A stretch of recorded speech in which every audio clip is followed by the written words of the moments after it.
Olá, seja muito bem-vindo ao Planeta Camp Talks. Eu sou Daiane Andrade. Hoje a gente vai falar sobre a COP30, sobre os desafios do agro frente às mudanças climáticas e às pressões globais, enfim, entre muitos outros temas. E quem vai falar com a gente sobre esses e outros assuntos é o Marcelo Brito, ele que é secretário executivo do Consórcio Interestadual da Amazônia Legal, é especialista em agronegócio, foi presidente da ABAG, a Associação Brasileira do Agronegócio, enfim, tem aí uma trajetória de destaque no setor, especialmente nas áreas de sustentabilidade e governança. Marcelo, seja muito bem-vindo aqui ao nosso Planeta Campo Talks. É um prazer recebê-lo, viu? Daiane, muito obrigado, assim, muito feliz de estar com você novamente, né? Já nos conhecemos aí há muito tempo, então, assim, é uma alegria estar com você hoje aqui batendo esse papo. A satisfação é toda nossa, sem dúvidas, Marcelo. Antes da gente começar aí, vamos tratar de vários temas aqui, né? Eu gostaria que você contasse um pouco mais sobre a sua trajetória, que é bastante extensa no agro, né? Bom, sem dúvida, eu sou goiano, né, de Anápolis, anapolino, da Gema mesmo. Nasci numa família do agro, tá? Então, meus dois avós, bisavós, todos envolvidos no agronegócio. Meu pai fez uma derivação para a agroindústria, tá? E daí eu segui os passos dele, eu sou engenheiro de alimentos, fiz minha especialização em óleos vegetais, aqui no Brasil e no exterior também, e trilhei uma carreira nesse setor, no setor de óleos vegetais, lá em Goiás. Tive uma breve passagem pelo setor frigorífico e depois na Amazônia, onde ajudamos a construir uma das maiores empresas do setor de óleos vegetais no Brasil. Fiquei aí no setor privado por quase 30 anos, tá? E depois saí para outros caminhos, tá? Hoje eu coordeno a Academia Global do Agronegócio na Fundação Dom Cabral.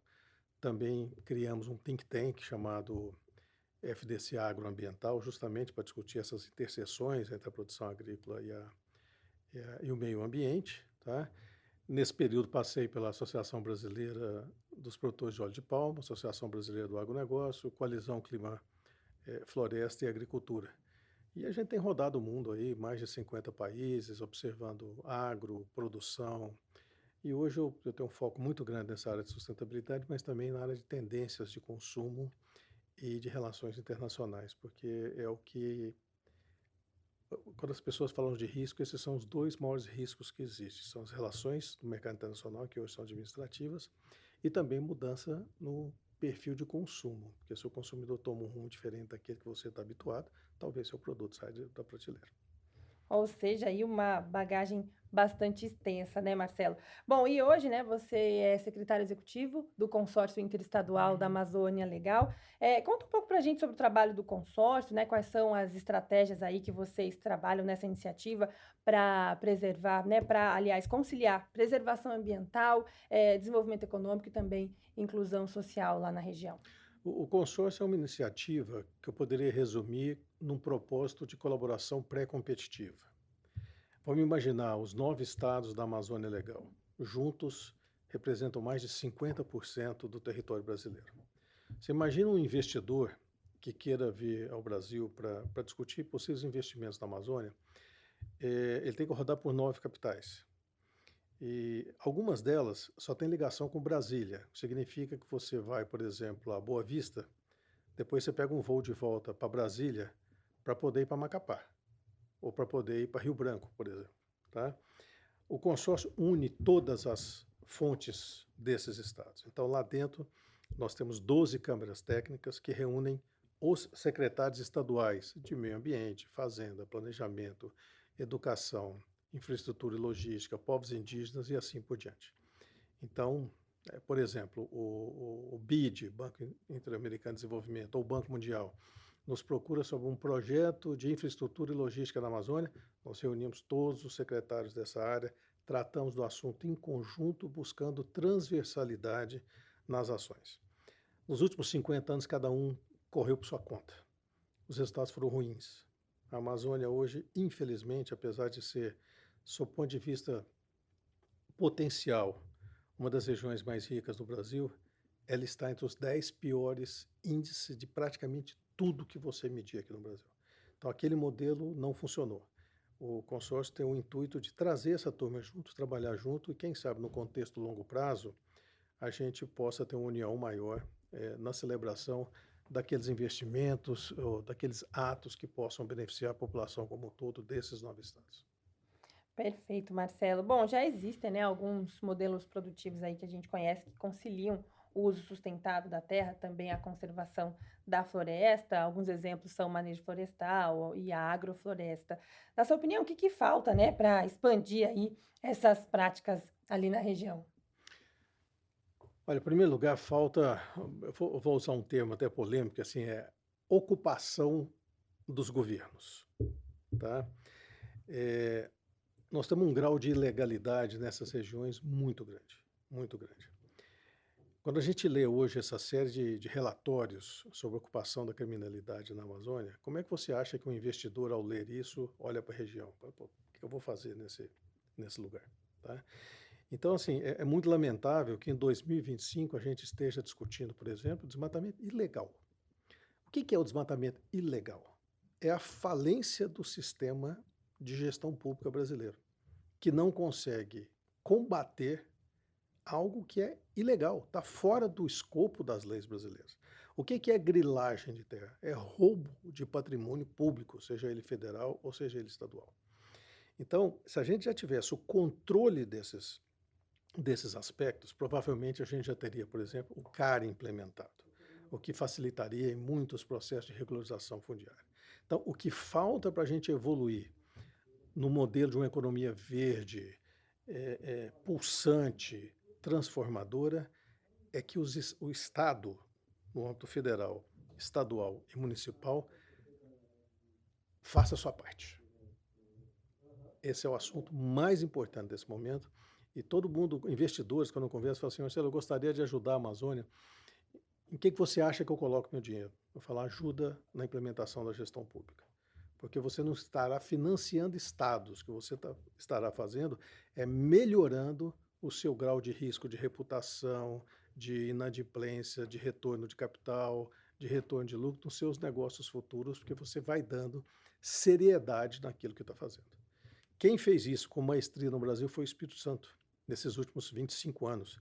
E a gente olha hoje o Espírito Santo como um receptor de grandes investimentos nacionais e internacionais, porque é considerado um estado com melhor estrutura de gestão pública do Brasil. Ou seja, são desafios gigantes ali do tamanho da região amazônica também, né, Marcelo? Bom, vamos avançar aí e falar do grande tema do ano, né, que é a COP30, né? O Brasil vai sediar a conferência em novembro em Belém, no Pará, e uma região, né, um estado que tem grande importância ambiental, agrícola, pertence à Amazônia, enfim, traz todo esse contexto aí para o evento. E na sua visão, né, qual deve ser aí a principal mensagem do Brasil na conferência, né, para comunicar ao mundo a contribuição do país no combate às mudanças climáticas? Que bom que você entrou nesse tema, porque eu acho que a gente precisa, em primeiro lugar, fazer algumas desmistificações. O brasileiro precisa entender que a COP não é um evento brasileiro, não é uma conferência amazônica para se discutir problemas brasileiros. Tá? A COP é uma conferência internacional de assuntos climáticos. Ou seja, aí entra tudo aquilo que diz respeito a esse tema. Tá? Financiamento climático, energia, sistemas alimentares. Tá? Esses são temas planetários. Politicamente foi vendido no Brasil que... Aí tem vários temas, né? A COP social, a COP do povo, a COP da floresta. Então, criou-se uma expectativa muito grande em diversas parcelas da sociedade que o mundo, que 200 países, 196 países, virão ao Brasil para discutir os temas de desmatamento da Amazônia, de demarcação indígena, de como o agronegócio atua e trabalha no Brasil. Não, gente, não é isso. Tá? Não é isso. Eu gosto até de usar uma metáfora utilizada pelo Gonzalo Munhoz, que foi o High Level Champion da COP do Chile, e ele explica da seguinte maneira: durante 11 dias vai ter uma nave espacial parada em cima de Belém. Dentro dessa nave espacial, isso aí a gente chama de Blue Zone. Toda a COP tem uma área que é chamada de Blue Zone, onde ficam os negociadores internacionais, os países, as empresas cadastradas como observadoras da ONU, e o Green Zone, que é uma área do governo receptor, no caso do governo brasileiro. Essa nave é o Blue Zone, e lá dentro estarão os negociadores dos países filiados à ONU. Essa turma vai estar discutindo temas climáticos. A Amazônia é desses benefícios climáticos. Mas o maior problema nosso são fósseis. Tá? Essa é a maior discussão. O maior problema nosso é financiamento para essa transformação climática. Então essa turma vai estar dentro daquela nave. De vez em quando, um ou outro desce, passa ali pelo Green Zone, ouve o que está acontecendo, conversa aqui com forças políticas locais, mas esse não é o intuito dele. Então a gente tem que tomar um cuidado danado para não transformar a COP num polo de discussão onde você queira resolver todos os problemas brasileiros em pressões, em coisas que venham a desvirtuar o resultado da COP. Isso seria muito ruim para o Brasil. Eu acho que é uma COP da implementação, ou seja, não é do Brasil inventar coisas, mas é de tentar encontrar ferramentas de forma inteligente para que a gente possa caminhar na implementação de tudo que já foi decidido nas últimas COPs. Se a gente continuar aí tentando inventar a roda, vai ser um outro fracasso. Nós estamos com uma sequência de fracassos nesses eventos multilaterais. Está na hora da gente marcar um gol. E nós temos a oportunidade de marcar esse gol se a sociedade entender qual é o papel da COP e por que nós estamos na Amazônia discutindo isso. Ou seja, Marcelo, precisa ajustar o foco para a COP30, né? Está muito interno e é muito mais globalizado. Não, é um evento global, é um evento da ONU. Tá? Então, assim, não é a COP do Brasil, é a COP no Brasil. Tá? A gente tem interesse no Brasil. Mas vamos lá, Daiane. Vamos aproveitar essa oportunidade para sim discutir todos os temas de importância nacional. E a gente pode fazer isso em fóruns paralelos, a gente pode fazer isso dentro do Green Zone, a gente pode fazer em seminários, congressos, uma série de outros locais. É uma oportunidade muito boa da gente fazer isso. Mas não vamos tentar transformar a COP em um evento nacional, porque ele não é. Perfeita colocação. Em relação ao agronegócio brasileiro, né, sem dúvidas a conferência é um palco, uma grande vitrine aí. Que tipo de compromissos, avanços o setor pode e deve apresentar durante a COP30, né, na sua opinião, para demonstrar aí a sua evolução em sustentabilidade também em governança? O fato mais importante dos sistemas alimentares, a gente não fala mais só agricultura, sistemas alimentares, porque ele vai pegar dos insumos até o consumidor final. Então, a gente tem que falar sobre isso tudo. Mas se a gente pega a agropecuária no mundo, existem algumas diferenças de acordo com a bibliografia, mas responde a mais ou menos por 22% das emissões mundiais. Tá? O problema é quando a gente pergunta para esses cientistas, fala, tudo bem, você já tem mapeado isso, são 22% ou 26%, tem outras que dizem 26%, das emissões mundiais, mas me responda, quantos por cento das remoções dos gases de efeito estufa é feito também pelos processos agropecuários? E aí tem pouca resposta, porque a ciência investiu muito pouco nisso. Veja que até aqui no Brasil, algo que seria de muito interesse do nosso agro era já ter medido o papel das remoções da agricultura. Mas a gente tem muito pouco medido isso, tem um trabalho muito importante feito pelo LAPIG, lá da Universidade Federal de Goiás, em relação a remoções de pastagens, mas a gente precisaria ter isso no contexto geral. Vou te dar um exemplo. Tá? Quando a gente fala que o Brasil produz cerca de 18% da sua energia elétrica a partir de biomassa, quando a gente mede o campo da energia, você tem lá uma redução das emissões por ter 18% advindo de biomassa. E essa conta, esse benefício está lá na conta da energia, no campo da energia. Mas para gerar essa energia, tem todo um processo aqui atrás, que gera emissões. Essas emissões estão no agro. Então, veja bem, nós produzimos isso, mas a gente joga as remoções de um lado e deixa as emissões aqui.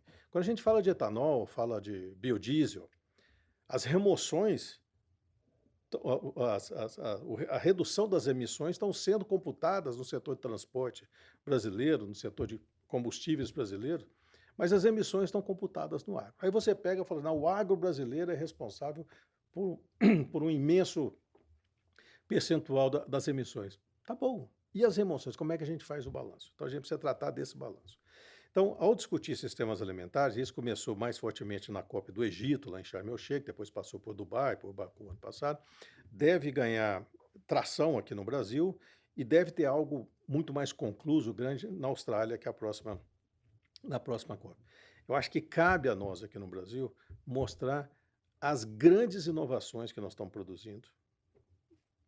A maioria delas são brasileiras e a agricultura tropical te permite fazer esse tipo de coisa, tá? Mas mostrar isso sob o ponto de vista tropical. Não é o plano, o Brasil está aqui, nós somos o melhor do mundo. Esse tipo de conversa não cala no ouvido de ninguém mais, tá? O que a gente tem que mostrar é o seguinte, esse aqui é um país onde se produz uma das melhores agriculturas tropicais do mundo. Tem uma série de evoluções que precisam ser feitas. O pacote que nós utilizamos até aqui não será o pacote que nos levar adiante por todos os desafios que nós temos que enfrentar, mas se tem um país que pode fazer isso de forma muito bem estruturada é o Brasil. Então, assim, tirar esse eufemismo de lado, tirar essa coisa que o Brasil tem de achar que é o maior e o melhor em tudo, mas mostrar que a gente tem condição de ser líder nesse setor, na maioria dos produtos. Alguns nós somos ineficientes e não vamos ganhar eficiência no curto e médio prazo, mas a gente tem tudo para mostrar um trabalho, principalmente um caminho a se seguir na construção desses novos sistemas alimentares. Perfeito. O senhor comentou, né, sobre a necessidade de mostrar também as remoções do agro, ter dados, fazer balanço sobre isso. Inclusive, nós falamos recentemente no Planeta Campo sobre um estudo que envolveu a Exalc, também o CC Carbon, entre outras instituições, mostrando exatamente isso com a literatura que já tem disponível, né? Quanto que as boas práticas, como os sistemas integrados, a restauração de pastagens degradadas, o plantio direto, ajudam aí a remover, a evitar a emissão e também, né, auxilia aí no aumento do sequestro do carbono no solo. Portanto, são dados que, sem dúvidas, a gente tem que explorar cada vez mais. Inclusive, o professor Carlos Eduardo Serri, que conversou com a gente, explicou que a gente precisa ter mais dados, que o que eles encontraram ainda é pouco, perto, com certeza, aí dos grandes resultados, né, que essas boas práticas já têm apresentado no campo. Bom, a gente vai mudar um pouquinho, falar um pouquinho do cenário internacional e influências aí desse cenário internacional na COP, né? A gente acompanhou agora no começo do ano o retorno de Donald Trump à presidência dos Estados Unidos e algo que trouxe algumas preocupações sobre um possível retrocesso aí na agenda verde global, né? Na sua opinião, né, como que essa mudança no governo americano pode impactar os resultados da COP30 aqui no Brasil, também as negociações sobre o futuro da Amazônia, tendo em vista também algumas medidas que ele já colocou em prática? Talvez nós precisaríamos ali de uns 2 programas para falar sobre isso, né? Mas a gente pode fasear isso aqui, né, para tentar entender. Em primeiro lugar, é uma ruptura, pelo menos momentânea, do ritmo que a gente vinha tratando as coisas, tá? Vamos entender que mudança climática não se acaba por decreto presidencial, tá? Então, assim, os impactos não acabaram, os extremos climáticos não acabaram e a tendência é de continuar piorando, tá? É muito ruim você perder o país mais poderoso do mundo nessa discussão. É muito ruim, tá? Mas muita calma nessa hora que a gente precisa medir no decorrer dos próximos meses e até dos próximos anos, onde realmente terá o impacto disso, tá? Por enquanto, é um impacto psicológico e uma disrupção geopolítica, tá? A gente tem conversado e falado muito aí que a gente vive um período novo e é um período que a gente precisa entender, agora não é nem de geopolítica, mas a gente chama de geoplasticidade, tá? É como você precisa enxergar os novos rumos, como se coloca nessa discussão e entender que a modelagem de risco é diferente, a modelagem de oportunidades também é diferente e a modelagem nas relações também é diferente. Pode ter impacto na indústria, pode ter impacto em tudo, em tudo. Quando você cria uma estrutura de taxação internacional no país que é o maior importador do mundo, você provoca uma disrupção em todas as cadeias no mundo inteiro. Mas nós não sabemos ainda que tamanho que vai isso, quanto é só boquiroto, quanto que é verdade, tá? Ele já tem tomado algumas ações que são, do ponto de vista social, são discutíveis, do ponto de vista ambiental, né, de reinvestir no petróleo para valer. Vamos lá, Está precisando de petróleo no mundo? Não. Tem pouco petróleo no mundo? Não, não tem. São equilibrados. Então, assim, um negócio é você ter um desejo, outra coisa é as empresas, que ao fim e ao cabo é quem financia, quem paga, fala, não, tá bom, nós vamos fazer, vamos perfurar à vontade, como ele está falando. Então, assim, muita calma nessa hora. Muito ruim para o Brasil que isso tenha ocorrido no momento da COP aqui no Brasil. O que mais me preocupa agora é o efeito cascata dessa pressão política, tá? Então, os Estados Unidos está fora da convenção, tá bom, já saíram antes e as coisas continuaram, tá? Mas o modelo hoje é diferente, que outros países seguirão, e o mais importante é que o Trump entendeu, tá?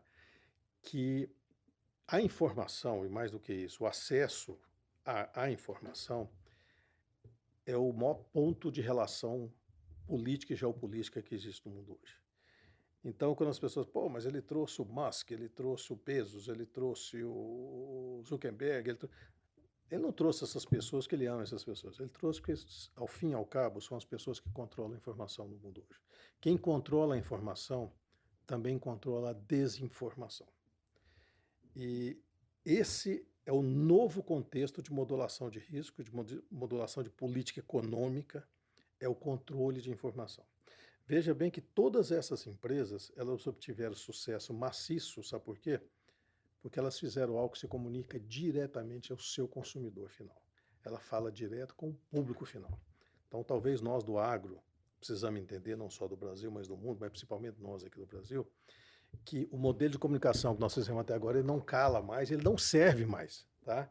E a gente precisa sentar. Eu também não sei qual é, mas a gente precisa sentar, conversar e discutir, mas precisa ter um novo ponto de interseção com o consumidor, já que tudo, quase tudo que nós produzimos no Brasil, né, não chega na mesa do consumidor, não vê, fala, estou comendo isso aqui que é feito lá no Brasil. Tirando café, suco laranja, pouquíssimos produtos, o consumidor em qualquer lugar do mundo não tem a menor ideia que aquilo que ele está comendo veio do Brasil. Então, assim, é um novo modelo de se pensar e eu acho que essas disrupções internacionais, eu não sei se são boas ou são ruins, mas nos obrigam, assim, no longo prazo falando, mas nos obrigam a pensar e repensar modelos, estruturas e estratégias. Voltando um pouquinho aqui para o nosso agro, né? É um setor que, sem dúvidas, enfrenta aí grandes pressões externas e de várias formas. Os produtores brasileiros, as empresas também estão aí na expectativa da lei antidesmatamento europeia, que deve entrar em vigor aí efetivamente em 2026, e uma lei que vai exigir garantias, né, sobre a origem da produção.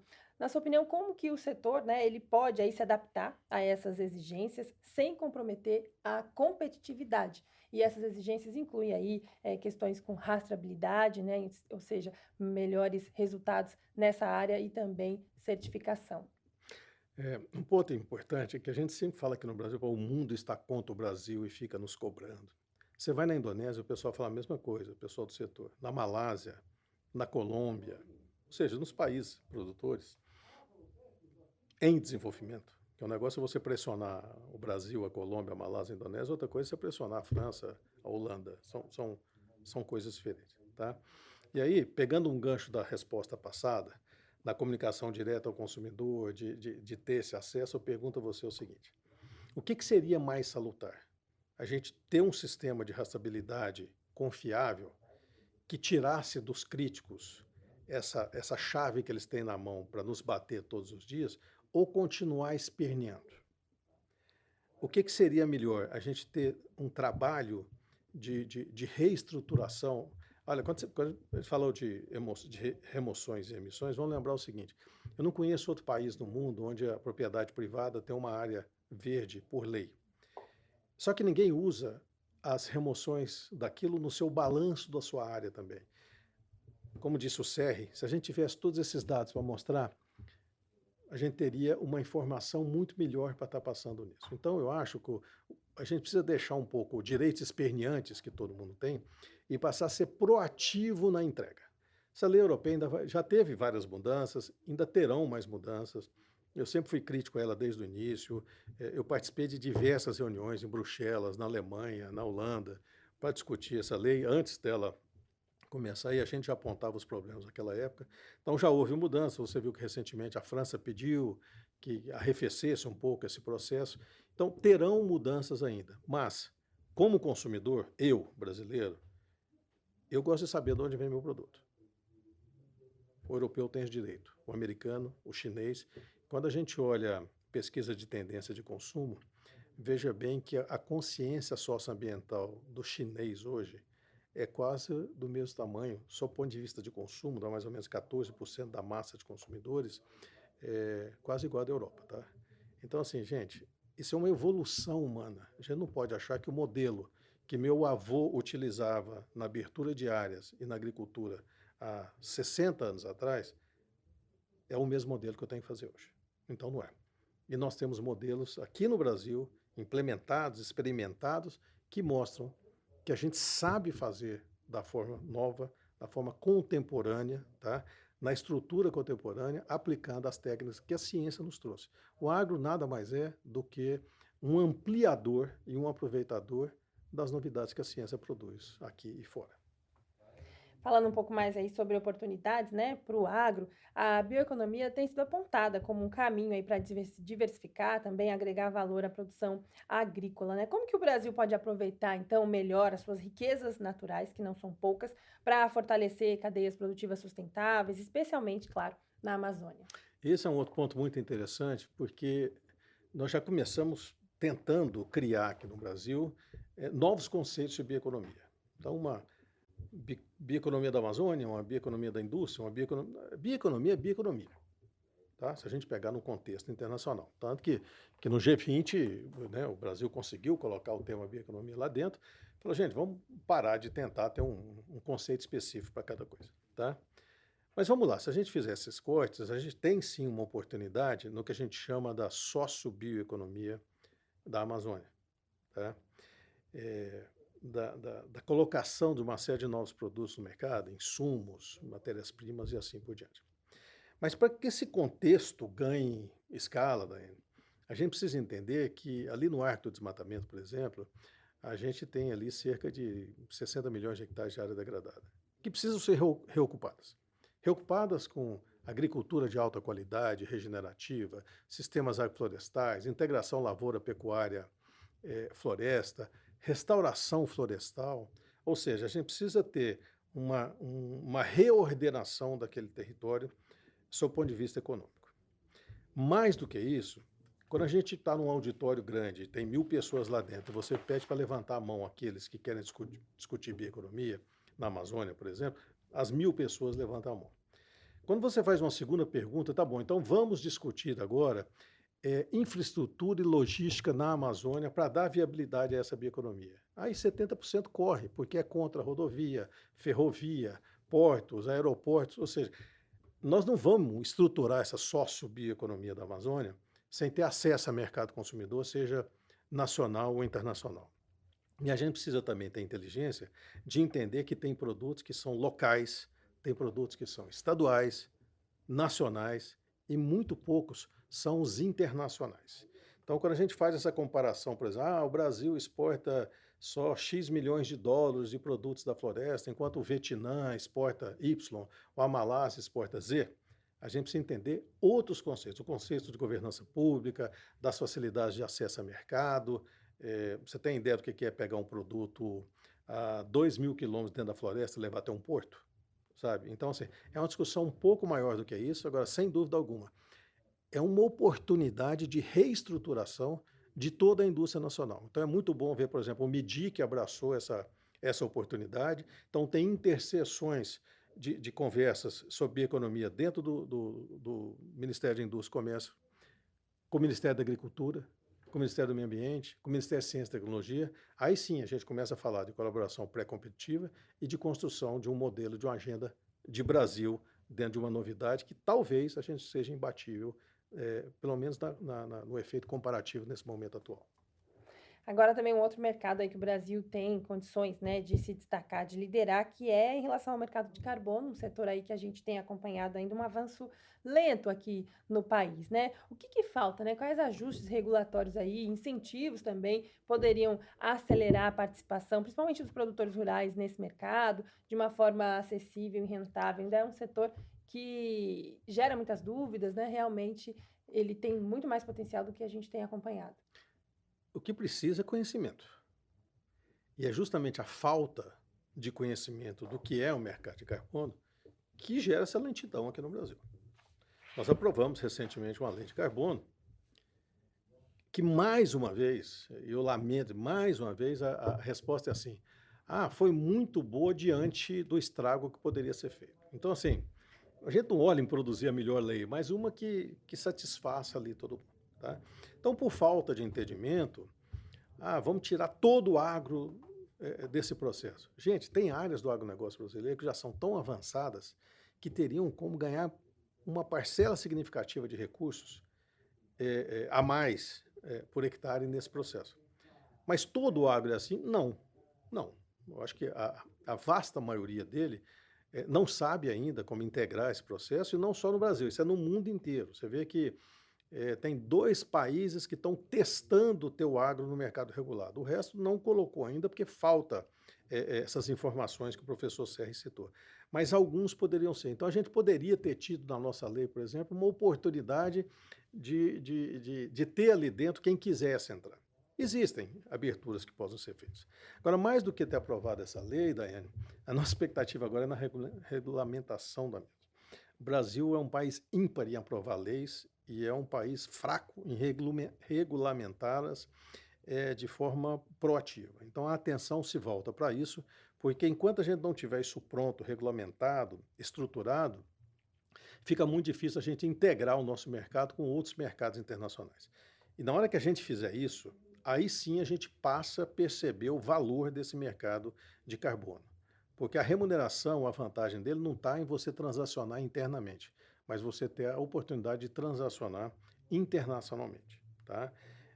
Então, para isso, a gente precisa cuidar bem dessa regulamentação, principalmente cuidando de um aspecto que o Brasil tem muito mais em cima dos outros, que é na parte de RED+, que é a parte de florestas. Tá? Então, na parte do mercado regulado de indústria, energia, transporte, os países desenvolvidos estão ganhando e vão sair ganhando, porque as emissões deles são baseadas nisso. Agora, nós temos um estoque aqui de florestas que constantemente a gente vê pessoas detonando isso, colocando dúvidas sobre o compliance, sobre a qualidade desse ativo.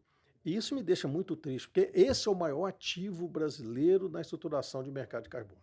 Então, quando a gente tem esse ataque a esse processo, eu só acho que é feito por um motivo, é a total falta de conhecimento do que é o mercado de carbono e como ele pode beneficiar os diversos setores, incluindo o nosso, do agronegócio.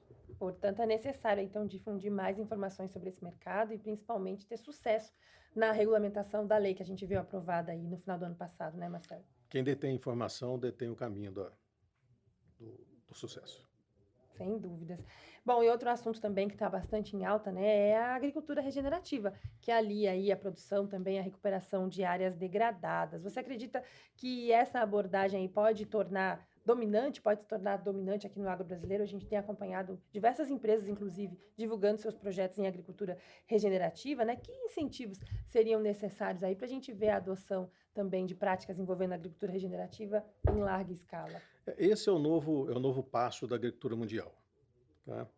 E é aquele modelo de evolução constante. Tá? Quando a gente olha na estrutura agrícola do mundo hoje e percebe que quase 40% das áreas agriculturáveis estão degradadas, mostra um certo cansaço do modelo tecnológico implementado. Tá? 40% de degradação não é algo trivial. Então você precisa encontrar outros caminhos. Veja bem que não há um conceito internacional para agricultura regenerativa. Tá? Não tendo esse conceito, qualquer coisa que uma pessoa fale que esteja fazendo é regenerativo, você não pode falar que ele está errado, tá? Sob esse ponto de vista de princípios. Então, na verdade, ainda vai ocorrer uma construção nos anos seguintes para tentar definir minimamente o que é isso. Existem vários estudos em andamento no Brasil e no mundo, tá? Eu tenho acompanhado vários deles. O governo brasileiro está se debruçando em cima disso, a Embrapa, o MAPA está se debruçando em cima disso, o Bruno Brasil vem trabalhando muito em cima dessa questão lá no MAPA. Dentro da Fundação Dom Cabral tem um grupo de empresas, fazendeiros, produtores, academia, reunido também na construção do que seria assim, uma plataforma, um modelo disso, mas sem dúvida alguma é o trend futuro da agricultura. Por quê? O que é agricultura regenerativa? Nós estamos falando em regenerar esses solos que estão degradados. Nós estamos falando de ter uma produção que regula muito melhor os aspectos de emissão e remoção. Nós estamos falando de uma produção que se utiliza muito menos de produto químico. Então, assim, isso é uma composição de união, de tecnologias, de equipamentos. Recentemente eu estive em Rio Verde, Goiás, visitando uma fazenda que está utilizando esses robôs de combate a pragas. Tá? E os números são assim, muito impressionantes, porque ele não só reduziu 90% dos químicos que ele ali utilizava normalmente, mas como ele aumentou em 9 sacas por hectare, a produtividade dele, porque mesmo que a planta seja resistente a um tipo de produto, ele ainda tem algum impacto de estresse sobre a planta. Tá? Então, ao eliminar isso, você aumenta a sua produtividade por hectare. Isso é regenerativo, isso é transformação. Então, a agricultura regenerativa, para mim, é só a melhor apropriação das tecnologias que ora nós já temos. E mais uma vez a gente volta daí na questão da informação. E aí só um caso bem rápido aqui, no ano retrasado nós levamos um grupo de cerca de 22 fazendeiros brasileiros para o intercâmbio lá nos Estados Unidos, lá em Iowa, tá? E aí chegamos numa fazenda lá de pesquisa de agricultura regenerativa, aí uma colega olhou a soja e falou, lá na minha fazenda no Mato Grosso do Sul eu faço muito melhor. Que isso, etc, etc. Falei, pô, que maravilha, fico muito feliz de saber disso. Quando a pessoa chegou para explicar o que estava fazendo, ele falou, olha, gente, nesse espaço aqui, nesses últimos 2 anos, eu tenho $1.800.000 de análises laboratoriais. Aí todo mundo falou, mas por que isso? Eu falei, não, porque eu faço medições diárias aqui. Quanto que choveu, por que choveu, análise de solo, qual foi o impacto na microbiologia do solo, emissões, remoções, tipo de semente, tipo de planta, variedade, ou seja, uma infinidade de dados. Falou, porque depois que eu fizer isso aqui durante 4, 5 anos, eu tenho um histórico científico para mostrar o que é regeneração, que procedimento deu certo mais do que o outro. Então, isso é ciência. E essa, infelizmente, nós não fazemos no Brasil ainda, com raríssimas exceções. Não fazemos isso.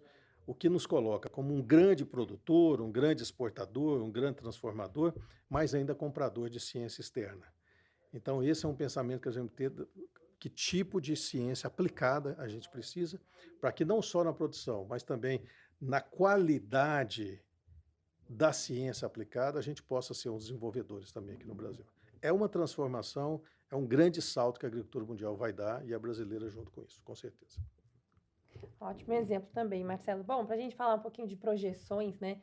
Qual que deve ser aí a grande prioridade estratégica, né, para os próximos 10 anos do setor do agro nacional, pensando aí na reputação global e também na resiliência ambiental?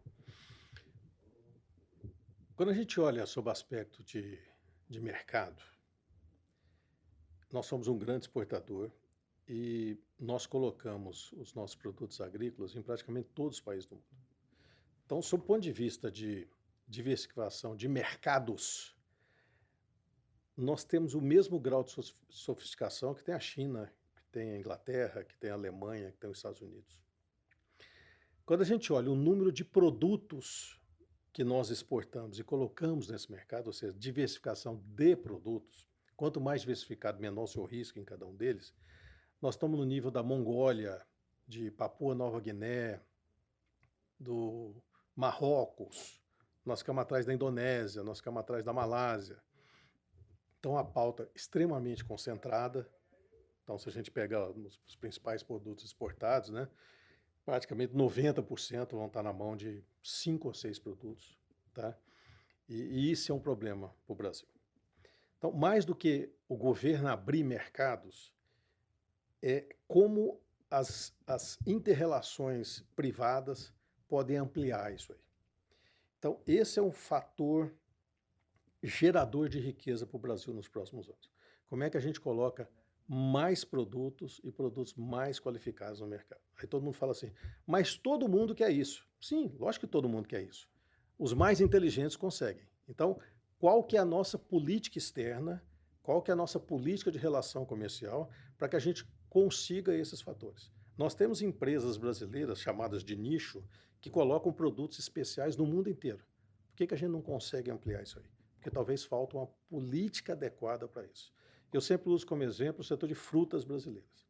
É inacreditável, nós somos um enorme produtor de frutas porque a gente tem um grande mercado nacional. Mas, sob o ponto de vista de exportação, de relações internacionais com frutas, nós somos zero, nós somos ninguém nesse mercado. E isso é um absurdo, porque nós temos um campo maravilhoso. Então, o que, que falta em um grande trabalho nacional, por exemplo, para que o Brasil seja o principal exportador de frutas tropicais do mundo? Está aí uma oportunidade gigante, uma oportunidade maravilhosa. Então, eu gostaria, daqui a 20 anos, Ayane, de ver assim, nós continuamos a ser o maior em soja, nós já somos agora o primeiro em milho, nós já somos o maior em algodão, mas também somos o maior em fruticultura de uma forma geral, somos muito importantes na parte de amêndoas, somos muito importantes na parte de oleaginosa, ou seja, as oportunidades estão aí, mas precisa de uma relação melhor para entender que a gente pode colocar ovos em diferentes cestas. A gente está muito focado em poucos mercados. Por isso que o risco Trump, para nós, eu acredito que não tenha muita influência no agro, salvo se ele fizer um grande acordo comercial com a China. Se os Estados Unidos fizer esse grande acordo comercial com a China, haverá choro e ranger de dentes aqui no mercado interno, que poderá ter impactos bastante deletérios, justamente por essa falta de diversificação de produtos e mercados que ainda cabe a gente construir. Perfeito. Então, essa diversificação aí tem que ser aí a meta do setor aí para os próximos 10, 20 anos, né, Marcelo? E ainda falando sobre projeções, né? Se tivéssemos aí que definir uma meta ambiciosa para a Amazônia até 2035, qual seria ela?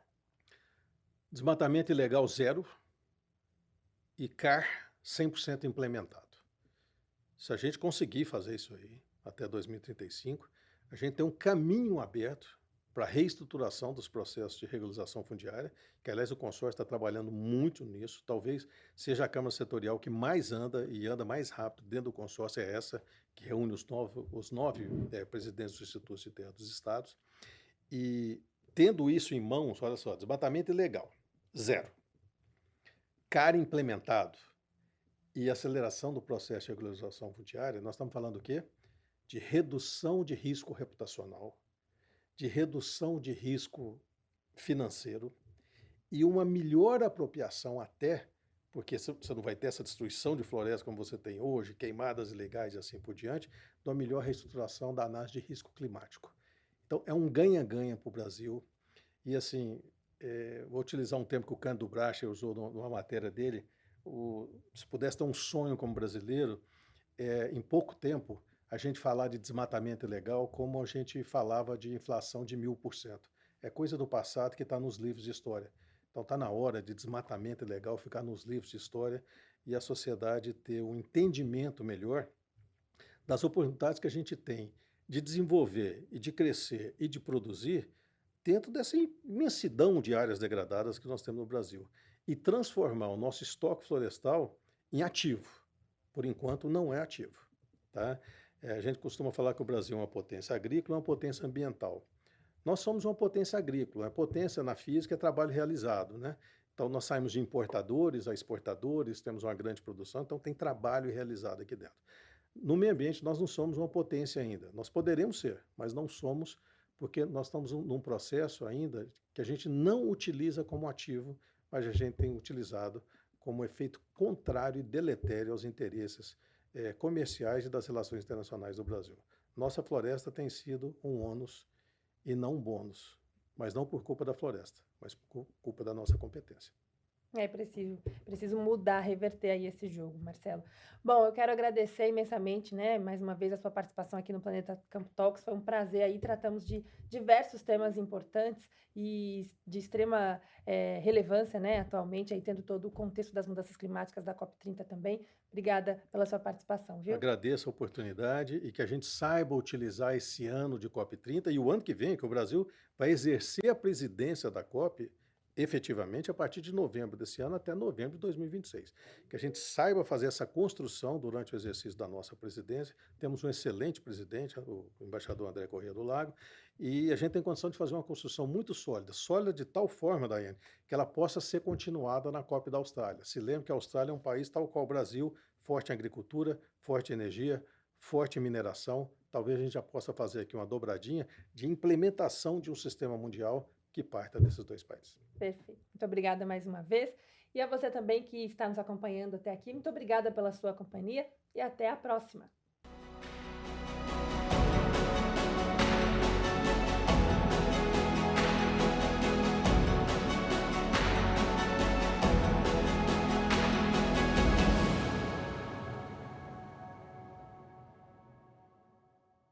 Planeta Campo Talks. Patrocínio: JBS, alimentando o que alimenta o mundo. UPL, reimaginando a sustentabilidade. Apoio Campo Forte. Nosso forte é fazer você produzir mais. Infinity. SLC Agrícola.